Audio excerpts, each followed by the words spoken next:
नमस्कार मु मनीषा स्वागत करुच्ची आपण समस्त को मोर एक नुआ सकाळ को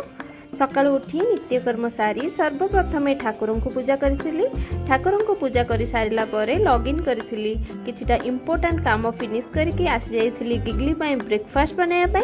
गिगली ब्रेकफास्ट रे आज बनई सुजी खीरी से समय गिगली निद भांगी जाइतिला से उठिके आसी केमिति मो सहित लगुच देखंतु बेले बेले मु बसिकी भावे गिगली एबे बहुत दुष्ट होउची बोली सिना मु ता ऊपर रागी जाउची मते काम करे दउनी ऑफिस काम करे दउनी किंतु पुणी भाविले लगे यही समयटा ही सबुठारु सुंदर समय गिगली जेतेबेले बड़ होई जिवो सेतेबेले हुए तो एमिति मो पाखक आसी दुष्टामी करबनी कि मो ऑफिस काम करूतिला बेले आउ डिस्टर्ब भी करबनी सेतेबेले हुए तो यही सब छोट छोट दुष्टामी मन पड़िबो आ मु